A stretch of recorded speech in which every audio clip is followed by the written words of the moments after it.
Gloire à Dieu tout le monde, que le Seigneur Jésus-Christ vous bénisse. Merci encore à tous d'être là. Nous avons eu des petits problèmes techniques, mais la vidéo sera rediffusée. Que le Seigneur Jésus-Christ vous bénisse. Nous allons prendre quelques chants, ensuite nous allons aller directement dans le message. On va prendre 2 chants pour la voix du Seigneur Jésus-Christ. Mais tout d'abord, on va prier le Seigneur et simplement nous remettre entre les mains du Seigneur, qui puisse prendre le contrôle de ce service. Seigneur Jésus-Christ, nous te bénissons, nous te louons pour ta grâce, pour ton amour, pour tout ce que tu ne cesses de faire pour nous, Seigneur. Nous te sommes infiniment reconnaissants pour ce merveilleux temps que tu nous accordes dans ta présence. Et nous savons une chose, Seigneur, là où 2, 3 sont rassemblés, toi tu es au milieu d'eux. Et nous sommes conscients, Seigneur, de ta présence. Nous ne voulons pas simplement savoir que tu es là, mais nous voulons être conscients que tu es avec nous. Nous te bénissons, Seigneur, pour ta grâce, ta faveur que tu nous accordes. Et te prions, Seigneur, de nous fortifier et de nous parler selon ta volonté, Père éternel. Et Seigneur, aide-nous et prends le contrôle de ce service du début jusqu'à la fin. Que cela soit uniquement pour ta gloire, au nom de Jésus. Amen. Au nom de Jésus. Je ne sais pas si vous connaissez ce chant qui dit « Cherchez d'abord le royaume des cieux ». Cherchez d'abord le royaume des cieux et sa justice.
Il n'y a que toi, Seigneur, il n'y a que toi, il n'y a que toi, il n'y a que toi, Seigneur, il n'y a que chantons, il n'y a que toi, il n'y a que toi.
Acclamer le Seigneur Jésus.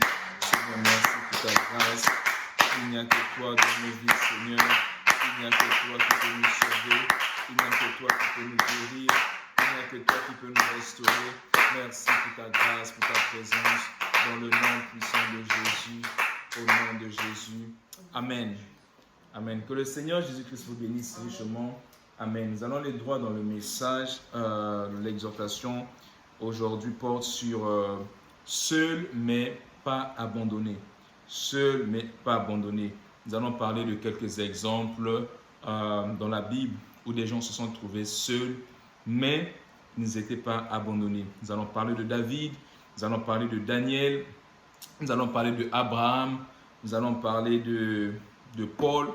Nous allons voir des exemples dans la Bible où des gens ont cru être seuls, mais Dieu était toujours là, il était à leur côté. La première écriture que nous allons lire se trouve dans Matthieu chapitre 28, versets 18 à 20. Matthieu 28, alors, Matthieu 28, Matthieu 28,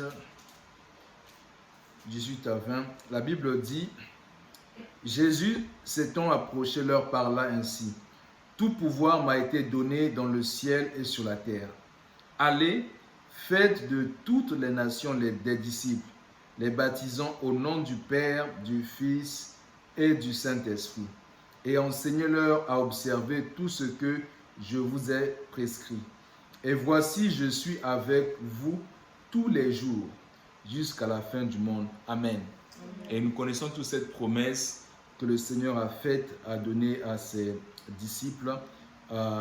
C'est quand Jésus qui s'était ressuscité, il a dit à ses disciples, allez et faites de toutes les nations les disciples, en les baptisant au nom du Père, du Fils et du Saint-Esprit, qui signifie en les baptisant au nom de Jésus. Après, il leur a dit, enseignez donc, baptisez-les et enseignez-leur à observer tout ce que je vous ai prescrit. Et voici, je suis avec vous jusqu'à la fin de ce monde. Ça, c'est une promesse que Dieu nous a faite. C'est une promesse que Dieu a faite à chacune de nous. C'est une promesse que Dieu a faite à son Église de ne pas l'abandonner. Il a dit, allez, mais soyez sûrs et certains que je suis avec vous. Donc, quand nous nous sentons parfois seuls dans des situations, bien dans un pays où nous nous sentons très seuls, où nous nous sentons peut-être pas compris de beaucoup de gens ou délaissés, nous devons nous rappeler que Jésus-Christ a dit, je ne vais jamais vous abandonner, je serai avec vous. Et ça, c'est un commandement que Dieu a dit à ses disciples et cela s'applique aussi aujourd'hui. Jésus-Christ est avec nous, Jésus-Christ nous fortifie, Jésus-Christ nous conduit, Jésus-Christ dirige nos pas et il ne nous abandonne pas, il est toujours là pour nous soutenir. Nous allons lire une autre écriture, nous allons parler de la vie d'un homme appelé Daniel. Nous connaissons tous l'histoire de Daniel. Daniel avec d'autres juifs qui ont été emmenés en captivité dans une terre étrangère à Babylone. Nous allons voir un peu son histoire, parler un peu de Daniel. Alors, nous allons lire dans Daniel chapitre 1, versets 3 à 10. Qu'est-ce que la Bible nous dit sur cet homme appelé Daniel, dans une terre étrangère, loin de son père et de sa mère, seul dans une terre qu'il ne connaissait pas, mais Dieu était avec Daniel. Dieu était avec Shadrach, Dieu était avec Meshach, Dieu était avec Abednego. Dans Daniel chapitre 1, à partir du verset 3, la Bible dit ceci.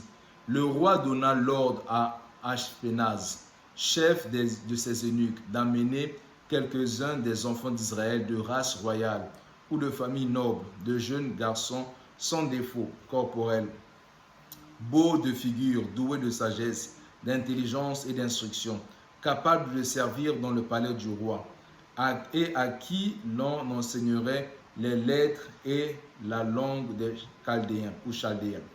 Le roi leur assigna pour chaque jour une portion des mets de sa table et du vin dont ils buvaient, voulant les élever pendant 3 années, au bout desquelles ils seraient au service du roi. Il y avait parmi eux, donc les enfants de Juda, Daniel, Anania, Michaël et Azaria. Ça, c'était les noms juifs qu'ils avaient. Daniel s'appelait Daniel, avec ses 3 amis, Anania, Michaël et Azaria. Et la Bible dit ensuite au verset 7, le chef de ces eunuques, leur donna des noms à Daniel, Belchazzar. C'était des noms que portaient des Babyloniens parce que le fils du roi Nebuchadnezzar, comme vous lisez dans Daniel chapitre 5, le fils de Nebuchadnezzar s'appelait Belchazzar. Et Daniel portait le même nom que portait le fils de Nebuchadnezzar. Donc la Bible dit qu'à Daniel, on lui a donné le nom de Belchazzar. À Anania, celui de Shadrach. À Michaël, celui de Meshach. Et à Azaria, celui de Abednego. Très souvent, nous connaissons juste Shadrach, Meshach, Abednego. Et souvent, les gens pensent, mais beaucoup de chrétiens souvent, disent que c'est vraiment leur nom d'origine. Or, ce sont des noms qu'ils ont reçus quand ils sont arrivés dans cette terre étrangère. Parce qu'ils ont eu leur nom, leur identité, leur nom a été changé. Parce que c'était des jeunes gens qui devaient servir le roi. Donc, ils devaient d'abord passer une formation avant d'aller dans le palais du roi et servir. Donc, il y avait un processus qui était mis en place. Donc, on a changé leur nom et ils devaient au fait continuer à suivre le processus. Mais la Bible dit, ça c'est un verset très intéressant dans Daniel chapitre 1, verset 8. La Bible dit, Daniel résolut de ne pas se souiller par les mets du roi et par le vin dont le roi buvait. Et il pria le chef des eunuques de ne pas l'obliger à se souiller. Dieu fit trouver à Daniel faveur et grâce devant le chef des eunuques. On va prier. Seigneur Jésus-Christ, merci pour ta grâce. Ta parole est la vérité. Elle vivifie. Ta parole nous transforme. Seigneur, nous voulons pas simplement être habitués à l'écouter, mais nous voulons vraiment saisir ta parole. Nous voulons la serrer dans nos cœurs. Comme David pouvait dire, comment le jeune homme rendra-t-il pur son sentier? Il dit, c'est en se conformant d'après ta parole. C'est ce que nous voulons faire, Seigneur. Nous voulons nous diriger d'après ta parole. Nous voulons nous diriger d'après tes préceptes, Seigneur. Nous te prions que tu puisses nous bénir encore ce soir et ceux qui vont suivre, Seigneur Jésus-Christ, cette exhortation, qu'ils soient bénis, que tu puisses nous parler, que nous puissions, Seigneur, comprendre que peu importe là où nous pouvons être, que ce soit dans une terre étrangère, que ce soit dans un pays étranger, nous puissions être conscients que tu as dit dans ta parole que tu ne vas pas nous abandonner, que tu seras toujours là avec nous tous les jours. Seigneur, nous voulons être conscients de cette promesse. Seigneur, même parfois quand les gens ne nous comprennent pas, nous voulons être conscients que toi tu as dit, Seigneur, que tu ne vas pas nous abandonner. Seigneur, merci encore pour ta grâce et pendant que nous allons apprendre ta parole, aide-nous Jésus, que cela puisse produire des fruits, que nous conduise à la vie éternelle. Au nom de Jésus. Amen. Et Daniel, la Bible dit au verset 8, Daniel résolut de ne pas se souiller par les mets du roi et par le vin dont le roi buvait. Et il pria le chef des eunuques de ne pas l'obliger à se souiller. Dieu fit trouver à Daniel faveur et grâce devant le chef des eunuques. Ça, c'est un verset très important. Daniel, Michaël, Azaria et Anania se trouvent dans une terre étrangère à Babylone. Et nous connaissons tous l'histoire de Daniel, comment le roi Nebuchadnezzar a emporté et a pris les captifs d'Israël, plus de la tribu du royaume de Juda, du royaume qui était au sud, parce que les rois se rebellaient contre Dieu, les rois ne suivaient pas les lois de Dieu. Et du coup, Dieu a fait venir une autre nation qui a pris captif le royaume de Juda. Et le livre de Jérémie nous le parle, même si vous lisez le livre de Jérémie vers les derniers chapitres, vous vous rendez compte que c'était déjà prophétisé bien avant que Nebuchadnezzar devait venir prendre en captivité le royaume de Juda. Et là se trouvaient des jeunes comme Daniel, Anania, Azaria, Michaël. C'était des jeunes qui revenaient des familles nobles. C'est un peu comme aujourd'hui on pourrait dire des gens qui sont attachés peut-être, disons, les enfants peut-être des députés, des enfants des premiers ministres. Et Nebuchadnezzar n'a pas simplement pris des choses du temple, mais il a pris des enfants qui venaient des familles nobles. Et il voulait que ces enfants-là puissent servir dans son royaume. Mais là, qu'est-ce qui se passe? Daniel étant dans une terre étrangère, vous savez, très souvent, ça va nous arriver, bon, je ne dirais pas ça va nous arriver, ça arrive beaucoup à beaucoup de jeunes. Vous savez, surtout les jeunes qui vont aller à l'étranger. J'en ai déjà vu, par exemple, en Inde, des jeunes qui vont aller étudier à l'étranger, mais ils sont à l'étranger, papa n'est pas là, maman n'est pas là, tante n'est pas là, tonton n'est pas là. Bon, ils font ce qu'ils veulent. Il y a beaucoup de jeunes comme ça qui n'étudient plus, qui vont parfois au pays et prier. Il y en a beaucoup. Au pays, ils étaient sérieux avec les choses de Dieu. Mais quand ils sont arrivés à l'étranger, ils sont allés en Inde, il n'y a personne pour les surveiller, ils ne connaissent personne, c'est une terre étrangère. Qu'est-ce qu'ils font? Ils font ce qui leur plaît. Il y a beaucoup d'enfants ou des jeunes qui vont tromper leurs parents. Ils vont tromper leurs parents au niveau des frais scolaires. Ils vont dire, bon, papa, c'est tant d'argent. Et le papa va envoyer l'argent et cet argent, au lieu que ça soit dépensé pour aller dans les frais scolaires, qu'ils puissent payer les frais scolaires, ça va aller dans d'autres choses. Ça sera des enfants, des jeunes vont plus étudier. C'est vraiment c'est une réalité qui est vraie. Qui est vraie. Parce que je me souviens quand une fois je partais prendre le visa à l'ambassade du Congo RDC, de l'Inde, le conseiller de l'ambassade disait non, toi je ne peux pas donner le visa parce que vous êtes des Congolais, vous n'êtes pas sérieux, vous faites du n'importe quoi. Donc on a mélangé tout le monde. Donc c'était pas un bon rapport qu'ils avaient reçu. C'était des étudiants qui allaient, mais qui n'étudiaient plus, qui étaient parfois brillants dans leur pays, ils travaillaient sérieux, mais qu'est-ce qui faisait ça, en fait? Qu'est-ce qui faisait qu'ils puissent plus étudier? Parce que, bon, papa n'était pas là, maman n'était pas là, tonton n'était pas, tonton n'était pas là, ou le frère, la soeur n'était pas là, ou le pasteur n'est plus là, les soeurs, les frères ne sont plus là. Bon, qu'est-ce qu'on fait? On fait ce qu'on veut, parce qu'on est libre, on a ce choix.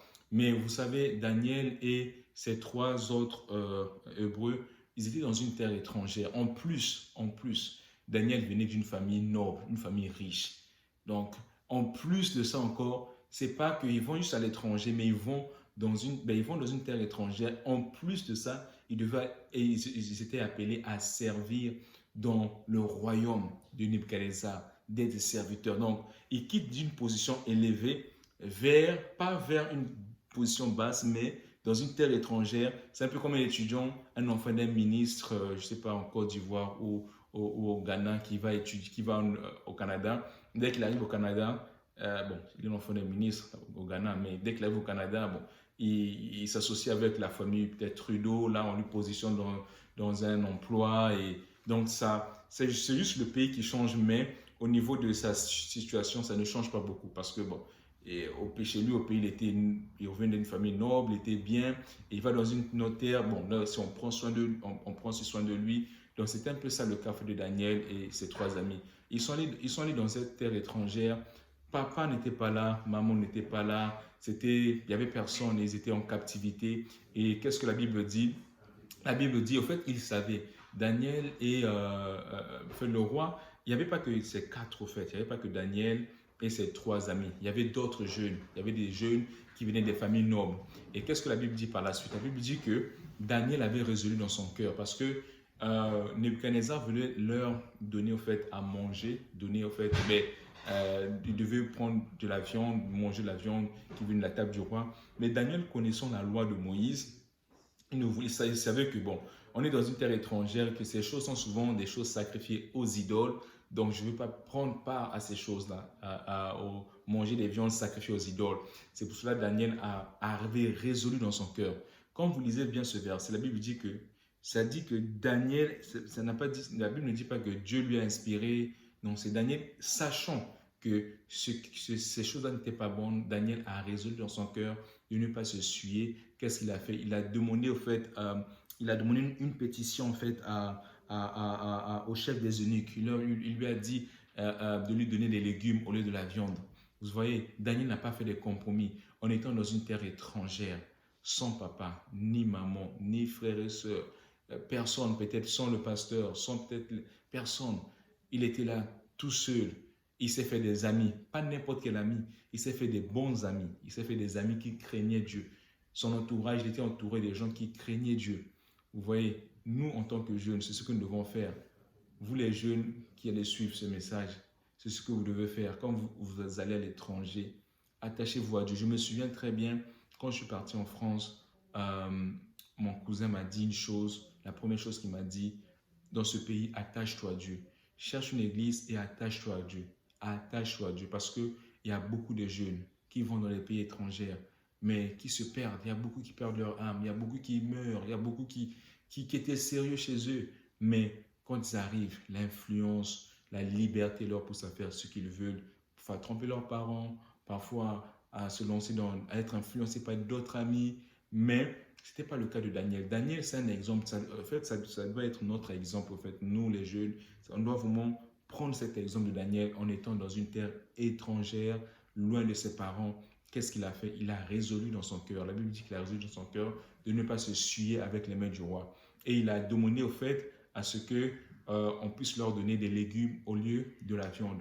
Et la Bible dit quoi par la suite? Quand vous lisez, la Bible dit que Dieu fit trouver à Daniel faveur et grâce devant le chef des eunuques.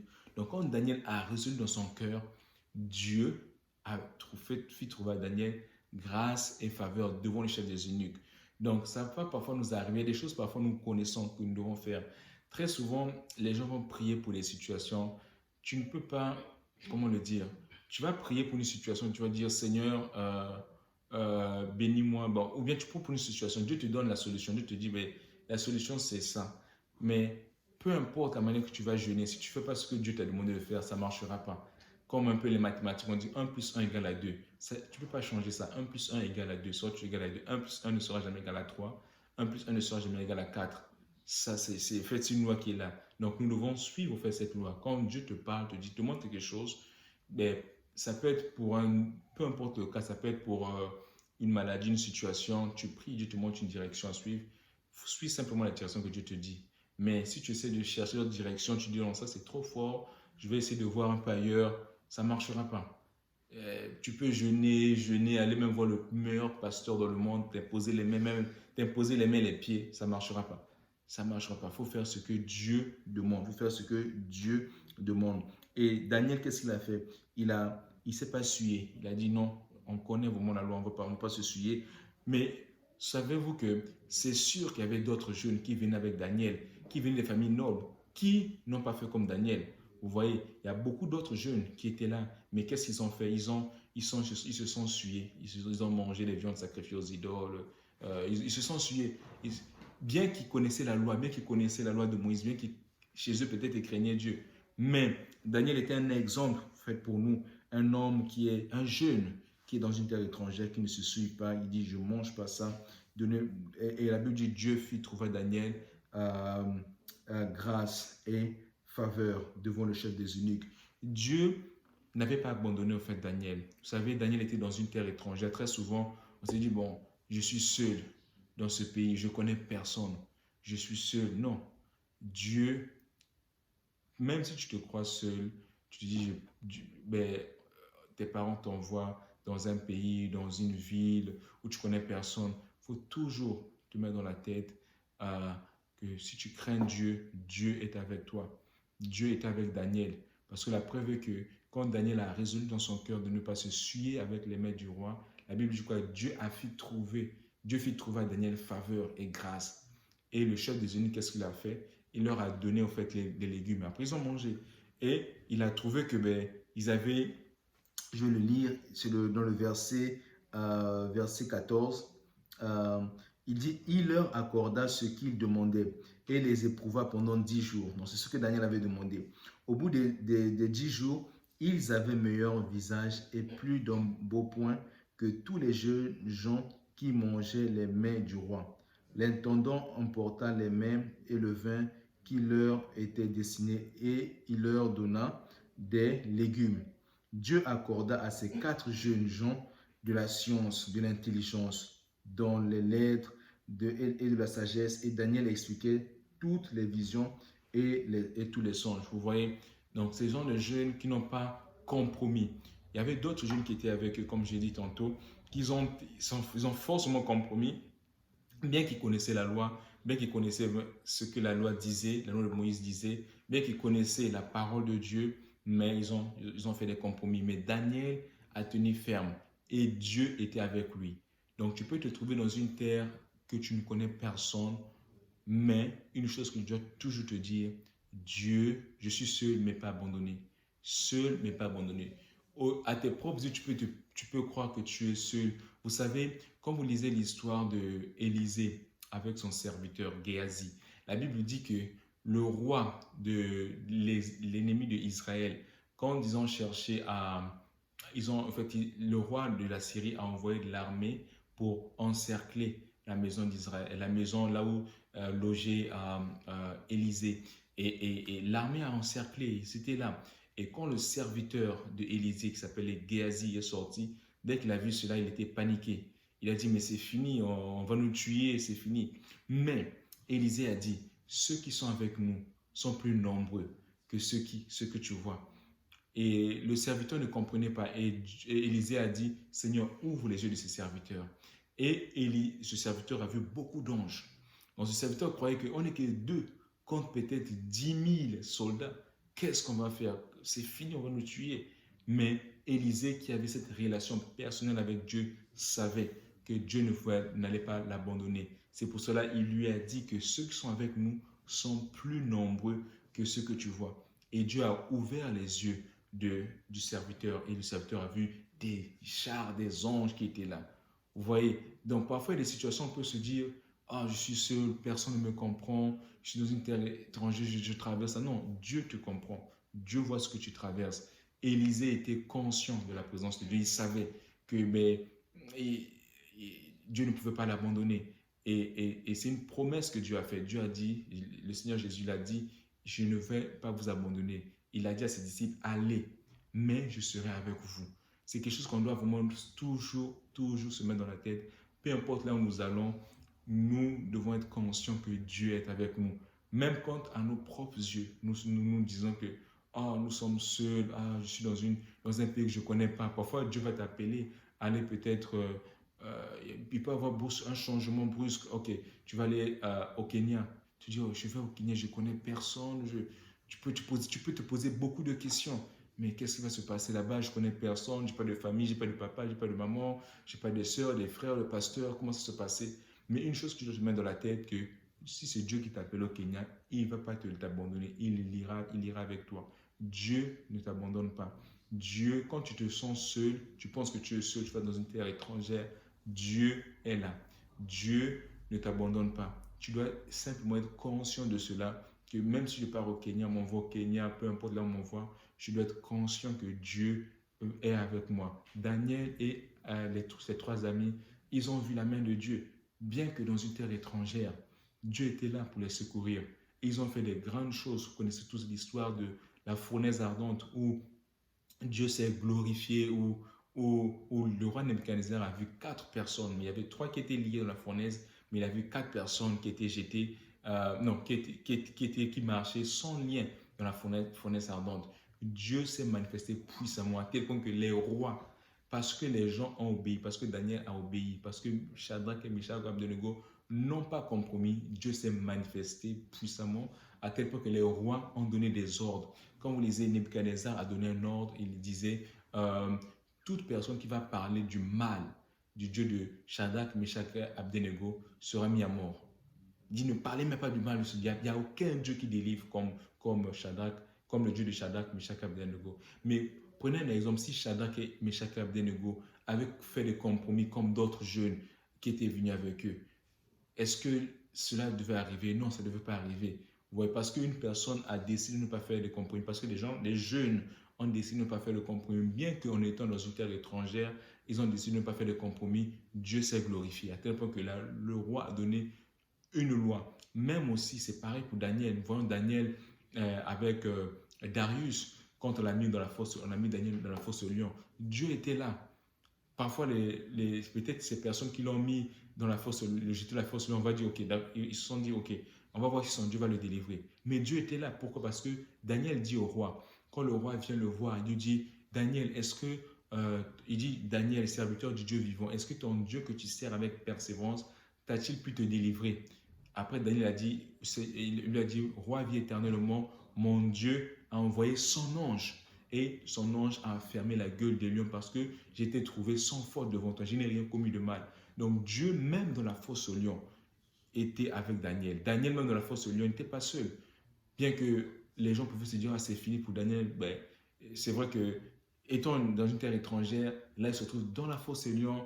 C'est fini pour lui. Bon, Daniel, c'est fini. Non, Dieu était là. Dieu s'est manifesté. Shadrach, Meshach et Abednego, c'était pareil.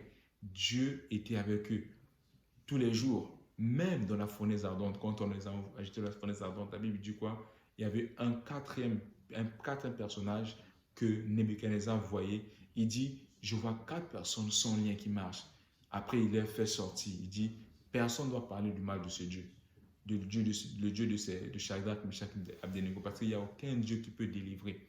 Vous voyez, Dieu ne les a pas abandonnés. Ils étaient dans une terre étrangère. Tout ce qu'ils ont traversé, ils ont traversé la fournaise, Dieu était là. Dans la fournaise était là. Dieu était là dans la fosse aux lions. Daniel était seul avec les lions, mais Dieu était là.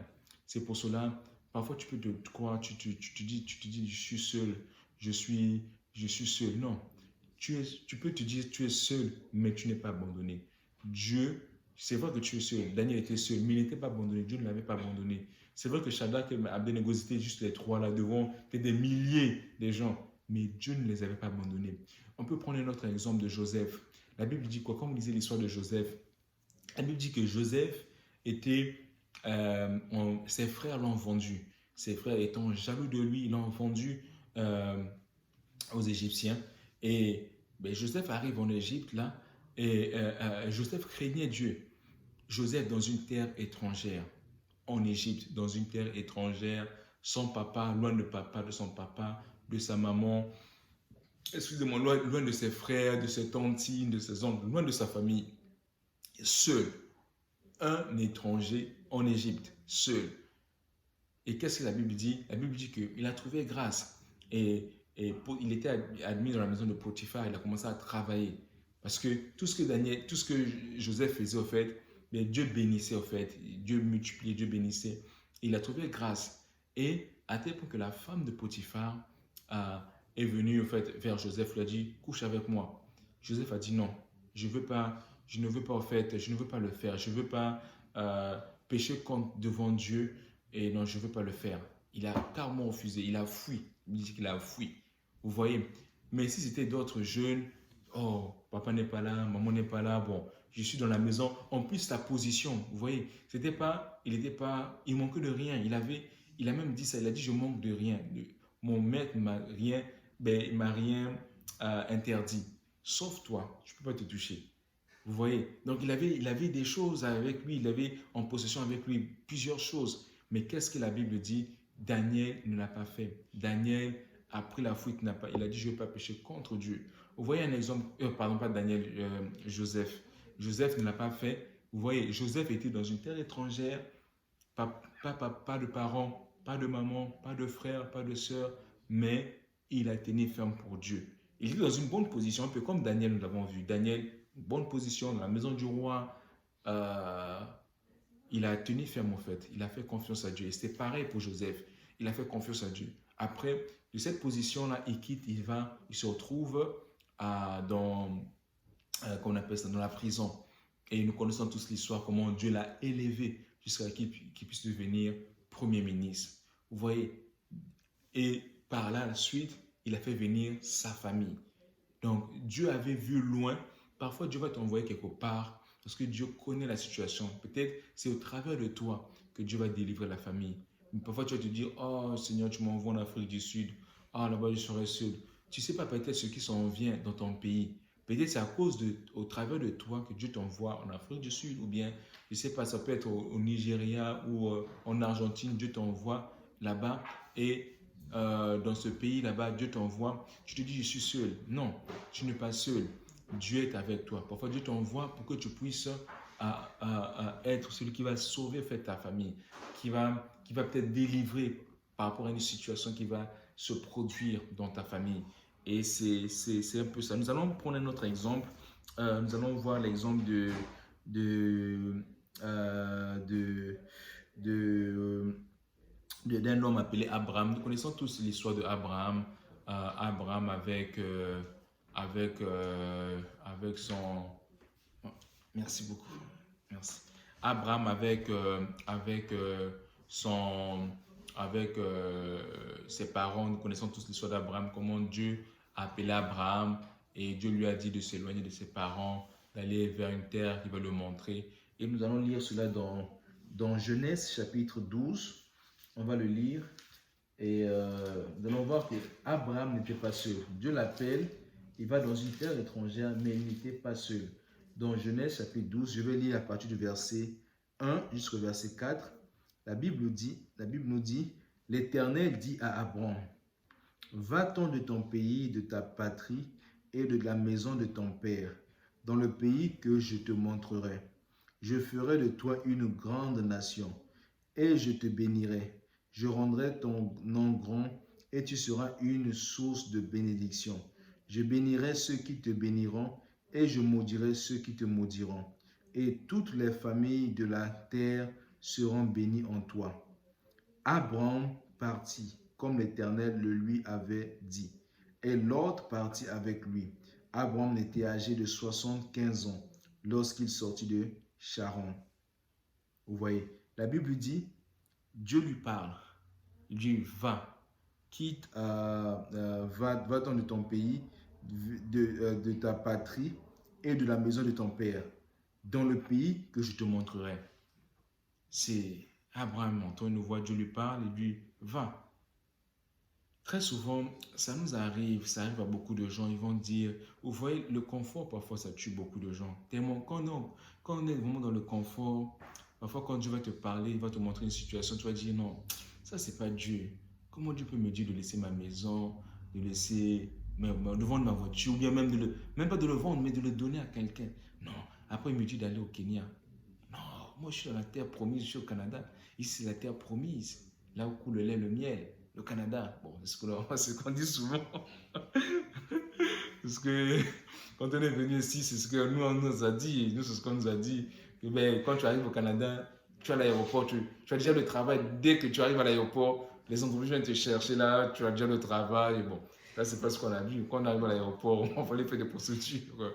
Mais Dieu te dit, quitte le Canada, va au Kenya. Laisse ta maison. Non, là, tu vas. Là, beaucoup de gens qu'est-ce qu'ils vont commencer à faire? Je te chasse, toi, démon qui me parle, toi, au nom de Jésus, je te chasse, toi qui veux voler mes richesses. Ça va, c'est ce que les gens vont faire. Ils vont, au lieu d'obéir à la voix, tellement on aime beaucoup le confort, on va dire non, ça peut pas être Dieu. Dieu ne peut pas me dire de laisser ma maison, de laisser ma voiture. En plus, Dieu ne me dit pas juste il me dit même pas de la vendre, il me dit de la partager. Non, ça me dépasse, ça peut pas être Dieu. Dieu ne peut pas faire des choses comme ça. Après, il me dit d'aller au Kenya, dans un village. Après, il me dit, va me bénir là-bas. Non, moi j'ai souffert la maison là, j'ai souffert pour l'avoir. Combien j'ai souffert la voiture, j'ai souffert. Non, ça peut pas être Dieu. Vous voyez? Mais c'était le cas d'Abraham. Dieu lui a dit de tout laisser et de partir dans une terre. Mais qu'est-ce que la Bible dit? Abraham a obéi. Il part dans une terre étrangère, mais il n'était pas seul. Dieu était avec lui. Très souvent, tu te dis, ben, je vais aller là-bas. Bon, est-ce que Dieu sera là? Est-ce que non? Si Dieu t'appelle et t'envoie quelque part, il ira avec toi. Dieu sera sûr d'aller avec toi. Vous savez, Moïse, qu'est-ce qu'il a dit? Moïse a dit à Dieu, si tu ne pars pas avec nous, ben nous, on ne part pas, on ne bouge pas. Seigneur, on ne bouge pas, vraiment. Il avait compris. C'est pour cela Dieu conduisait le peuple d'Israël la journée en tant que la colonne de nuée et le soir, c'était la colonne de feu qui était sur le peuple d'Israël qui les conduisait. Et eux, ils suivent au fait la direction que Dieu leur donnait. Donc, quand tu es dans un désert où tu es seul, il faut toujours te mettre dans la tête, je suis seul, mais je ne suis pas abandonné. Parce que Dieu est avec moi. Abraham a quitté ses parents, allé dans une terre étrangère, là, il a tout laissé. Mais Dieu est parti avec lui. Dieu était avec lui. Peut-être aux yeux du monde, il était peut-être seul. Mais aux yeux de Dieu, il n'était pas seul. La Bible dit que l'ange de l'Éternel campe autour de ceux qui craignent son nom. Donc, quand nous craignons le nom du Seigneur, nous pouvons être dans un endroit où tout le monde n'adore pas Dieu. Mais si nous nous tenons pour Dieu, la Bible dit que l'ange de l'Éternel campe autour de ceux qui craignent son nom. Et c'est ça. Donc, Abraham est parti dans une terre étrangère et il est arrivé là et Dieu s'est manifesté, Dieu l'a parlé. Vous connaissez tous l'histoire, comment c'était pas une décision facile. C'était pas facile, c'était pas laisser tout. Aujourd'hui, faut être honnête, comme vous le savez aussi bien que moi aujourd'hui, beaucoup vont peut-être réfléchir, vont dire non, je ne vais pas prier pour ça, je ne vais pas jeûner. Ça, c'est pas Dieu qui m'a parlé. C'est peut-être les attaques de l'ennemi. Je sais, il y a des gens qui, non, ça c'est ou bien les gens vont dire non, ça c'est moi-même, non, c'est moi-même, c'est pas Dieu. Soit c'est moi-même, ou bien c'est, non, soit c'est moi-même, ou bien c'est l'ennemi. Ça peut pas être Dieu. Dieu qui m'a donné cette maison-là, j'ai souffert. J'ai vu la même puissance, comment Dieu m'a donné cette maison. Après, le même Dieu me dit, attends, en plus, il ne me dit pas de vendre, il me dit de partager. Non, moi, je suis dépassé, ça peut être Dieu. Soit c'est moi-même, ou c'est l'ennemi. Après, on commence à faire des prières d'intercession, je te chasse, ennemi, on va tout lier tel esprit, lier l'esprit de dépense, l'esprit toi tu viens voler mes biens, on va tout lier. Mais bon, en finalité, vous voyez, comme un peu Jonas, Dieu lui a parlé, bon, Jonas a cherché, il est parti, il est parti ailleurs. Et nous ne devons pas faire cela, nous devons vraiment être sensibles à la voix de Dieu. Quand Dieu nous parle, nous devons simplement le faire, parce que c'est vrai que ce qui doit vraiment être au centre de nos cœurs, ça doit être, peu importe là où je veux partir, Seigneur, je veux que tu sois avec moi. Je veux pas aller dans un endroit où je vais, où je vais m'éloigner de Dieu. Je vais aller dans un endroit où, même si tout le monde ne sert pas Dieu, je sais, moi je vais servir Dieu et je sais que Dieu est avec moi. Je veux partir là où Dieu sera avec moi. Même si elle soit au Kenya, même si ça soit en Arabie Saoudite, ben les gens vont, quand ils vont entendre l'exemple l'Arabie Saoudite, ils vont dire non, Seigneur, ça c'est pas toi. Là-bas on décapite les chrétiens, on les tue, on les décapite. Non, ça ne peut pas être Dieu. Ça c'est vraiment ça c'est l'ennemi. Mais Abraham, qu'est-ce qu'il a fait? Il est parti dans une terre, il ne connaissait pas, il ne connaissait personne. Peut-être pouvait avoir des questions, il y a peut-être des gens qui là-bas, des étrangers, qu'est-ce qu'ils vont me faire? Non, qu'est-ce qu'il a fait? Il a simplement obéi.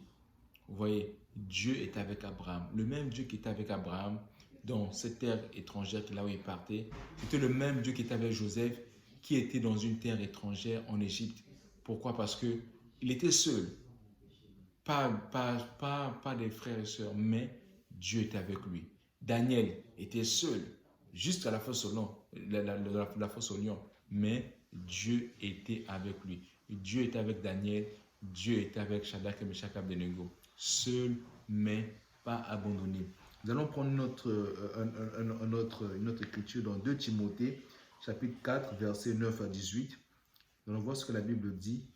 Dans 2 Timothée, ça parle là maintenant de, nous connaissons tous l'histoire de Paul, dans 2 Timothée chapitre 4. 2 Timothée chapitre 4, je vais le retrouver rapidement. Chapitre 4, versets 9 à 18. On ne va pas tout lire, mais juste une partie. La Bible dit, viens, là c'est Paul qui parle à Timothée, dit, viens au plus tôt vers moi, car Démas m'a abandonné. Vous voyez, Paul dit, Démas a abandonné. Il dit, par amour pour le siècle présent, et il est parti pour Thessalonique. Il dit, Cresson est allé en Galatie, Tite en Dalmatie, Luc est avec moi. Prends Marc et amène-le avec toi, car il m'est utile pour le ministère.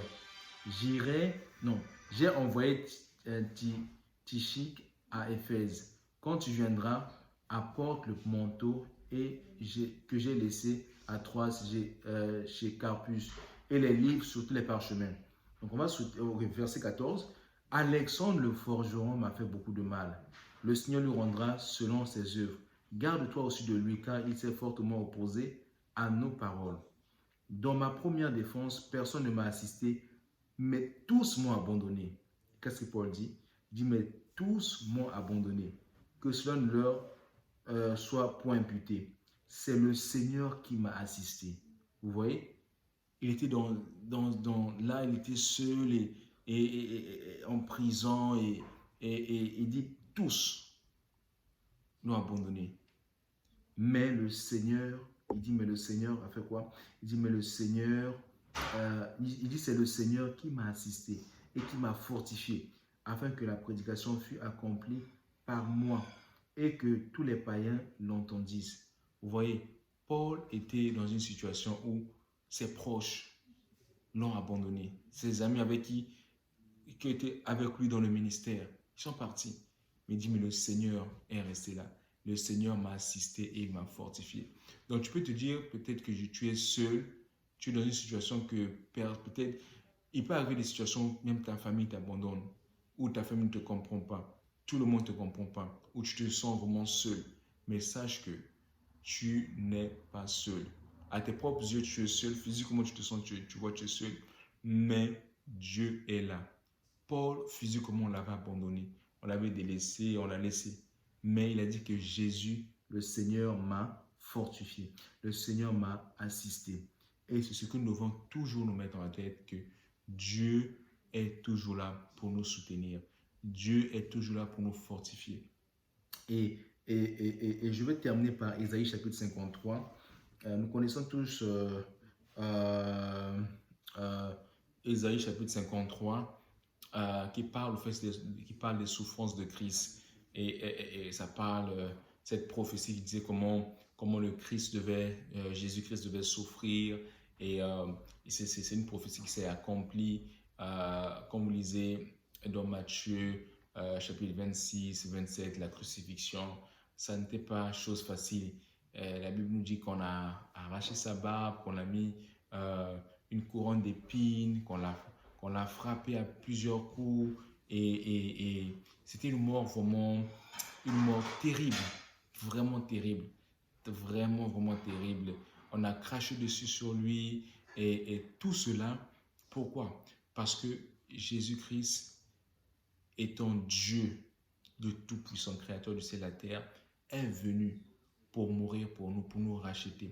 Il est venu pour nous délivrer de la puissance du péché, afin que nous ne puissions plus être esclaves du péché. C'est pour cela qu'il a traversé toutes ces choses, comme vous lisez les souffrances de Christ en Isaïe chapitre 53. Il a été flagellé, frappé, on l'a craché dessus, mais il n'a rien dit. Comme un agneau, il était un agneau sans tache. Il n'a pas ouvert sa bouche, même quand on l'a accusé, quand les gens l'accusaient, ils n'avaient pas, ils n'avaient pas de preuves. Il a accusé, on l'a entendu dire euh, que détruisait ce temple, il va le reconstruire en trois jours. On a entendu dire des blasphèmes, on l'a accusé. Et même le souverain sacrificateur était tellement étonné, il dit, mais les gens t'accusent, mais tu dis rien. Il n'a pas ouvert sa bouche. Il allait à la croix. Et c'était pas facile, c'était tellement douloureux. C'était vraiment tout ce qu'il a traversé. Vous savez, ce qu'on nous montre dans les films, là, je pense pas que c'est ça. C'était plus encore dur que ça. C'était encore plus, c'était vraiment, sa figure était même, on a fait défigurer. Même sa barbe, c'était pénible, c'était pas évident, c'était dur. Mais là, on dirait tout cela parce que il t'aimait, il m'a aimé, il t'a aimé, il nous a aimés. La Bible dit que Dieu a tant aimé le monde qu'il a donné son Fils afin que quiconque croit en lui ait la vie éternelle. C'est pour cela que Jésus-Christ a versé son sang pour que nous soyons pardonnés, pour que nous soyons sauvés. Et il a dit dans Marc chapitre 16 à ses disciples, il leur a dit, prêchez l'évangile dans toute la création. Il dit, non, il a dit, prêchez l'évangile dans toute la création. Il dit, celui qui croira et qui sera baptisé sera sauvé, mais celui qui ne croira pas sera condamné. Après, par la suite, il a dit, voici les signes qui suivront ceux qui vont croire. Ils feront des prodiges, des miracles, s'ils boivent même des breuvages mortels, ça ne leur fera pas du mal. Cela ne veut pas dire qu'il faut aller prendre un truc empoisonné, tu prends. Après, tu dis, non, Jésus a dit que ça ne va pas nous faire du mal, tu le prends. Vous savez, il y a beaucoup de gens qui tordent les Écritures. Ils vont lire cette Écriture, ils vont aller commencer à prendre des serpents. Ah, Jésus a dit que si on touche les serpents, ils ne vont pas nous faire du mal. Ils vont prendre les serpents vont les piquer, ils vont mourir. Après, ils vont dire que c'est la faute de Jésus. Non, c'est leur faute. Ils ont mal compris les Écritures. Donc, c'est ce qui dit que mais c'est ça en fait. Jésus a dit que ceux qui croient et qui seront baptisés seront sauvés. Il dit, voici les signes qui suivront ceux qui auront cru en son nom. Donc, c'est ça en fait. Si tu dois vraiment, tu dois te faire baptiser. C'est ça vraiment le processus du salut. C'est la repentance, ça prend la repentance, ça prend le lavage de tes péchés. Et quand tu te fais baptiser au nom de Jésus, qu'est-ce qui se passe? Il y a le sang de Jésus qui vient s'appliquer. Parce que la Bible dit quoi? Dans l'Ancien Testament, le sang des boucs et des taureaux couvrait simplement le péché. Quand vous lisez même Adam et Ève, quand ils ont péché, Dieu a sacrifié un agneau, un animal qui était, un animal qui était innocent pour couvrir Adam et Ève. Donc c'était un processus qui se suivait. Mais quand Jésus-Christ est venu, il a offert son sang pour nous racheter. Donc quand on se fait baptiser au nom de Jésus-Christ, quand on invoque le nom de Jésus-Christ sur toi, le sang de Jésus, qu'est-ce qu'il fait? Il vient ôter le péché. Le sang de Jésus ne couvre pas le péché, mais ça nettoie, ça efface, ça enlève totalement, on ne trouve pas aucune tâche. Non, ça ôte le péché. Et c'est quand la personne se fait baptiser au nom de Jésus, quand il meurt avec Christ et il revient à la vie avec Christ. Et le sang de Jésus s'applique sur cette personne et efface tous ses péchés. Il n'y a aucun d'autre sang qui peut le faire. Seul le nom de Jésus qui a le pouvoir de le faire. C'est pour cela qu'on se baptise au nom de Jésus. Quand on lisait le livre des Actes, les gens se baptisaient au nom de Jésus pour le pardon de leurs péchés. Et Dieu a fait quoi? Dieu a promis qu'il va leur donner quoi? Le Saint-Esprit. Il a dit que quand vous êtes baptisés, vous êtes lavés de vos péchés, vous êtes purifiés, mais Dieu vous remplit du Saint-Esprit pour que le Saint-Esprit puisse vous aider. Ce n'est pas en fait une autre personne, mais c'est lui-même Jésus qui vient habiter en vous pour vous aider à marcher conformément à sa parole. Et le Saint-Esprit se manifeste par l'évidence du parler en langue. Quand vous lisez dans Actes, vous voyez que toutes les personnes qui ont reçu le Saint-Esprit, ils ont parlé en langue, en d'autres langues. C'était le signe qu'avaient eu les apôtres, comme vous lisez dans Actes chapitre 2, et c'est le même signe aussi qu'avaient eu dans Actes chapitre 19, autant les disciples de Jean qui étaient 12, qui étaient rebaptisés au nom de Jésus-Christ. Donc mon frère, ma soeur, toi qui vas te suivre, si tu n'es pas baptisé, n'attends pas demain, n'attends pas, ne dis pas, ben, je suis encore jeune, je vais en profiter, laisse-moi faire ma vie, laisse-moi vivre, je dois aussi vivre. Non, tu n'as pas la garantie du lendemain. Il y a des gens qui vont dormir, qui ne se réveillent plus. Il y en a beaucoup, beaucoup de gens. Ils vont aller se coucher, ils ne se réveillent plus. Nous n'avons pas la garantie de demain, mais tant que nous avons la possibilité de le faire, vaut mieux le faire que de dire « Ah, si je savais » et se retrouver en enfer, c'est fini, c'est trop tard. Pendant que l'on a le souffle de vie, il y a encore de l'espoir. Pourquoi pas le faire même aujourd'hui? Pourquoi pas dire « Seigneur, je veux vraiment obéir à l'évangile, je veux le faire. Si tu le dis dans ta parole, je veux obéir à l'évangile. » Amen. Que le Seigneur Jésus-Christ vous bénisse abondamment. Nous allons prier le Seigneur. Éternel notre Dieu, nous te prions. Merci pour ta parole qui est vivante. Ta parole qui est efficace, Seigneur Jésus, ta parole qui nous transforme, Seigneur, et nous te prions de nous aider à toujours, toujours serrer ta parole dans nos cœurs, à méditer sur ta parole, Seigneur. Éternel notre Dieu, pardonne-nous de nos manquements, Seigneur Jésus-Christ. Pardonne de nos faillites. Nous plaidons ton sang, Seigneur, sur nos vies. Nous te prions, Seigneur, que nous puissions toujours réaliser une chose, que nous ne sommes pas seuls, que tu es là, que nous soyons dans une terre étrangère, même dans notre travail. Seigneur, je vais être conscient que tu es là. Je vais être conscient que tu es là, Seigneur, même dans mon travail. Je vais être conscient que tu es là, Seigneur, même, Seigneur, dans une terre où personne ne te sert. Je vais être conscient que tu es là, Seigneur. Je te loue, je t'adore. Seigneur, bénis Papa Jean-Cras qui repart. Protège-le. Bénis le vol, Seigneur, l'avion qui va prendre. Couvre-le par ton sang au nom de Jésus-Christ jusqu'à son arrivée. Que ta grâce demeure sur le Père éternel. Bénis-nous qui sommes ici, Seigneur. Bénis Papa Boaz, Maman Flore, qui sont allés leur déposer, Seigneur, à l'aéroport. Seigneur Jésus, que ta grâce demeure sur eux jusqu'à leur retour. Dans le nom puissant de Jésus-Christ, que ton nom soit glorifié au nom de Jésus.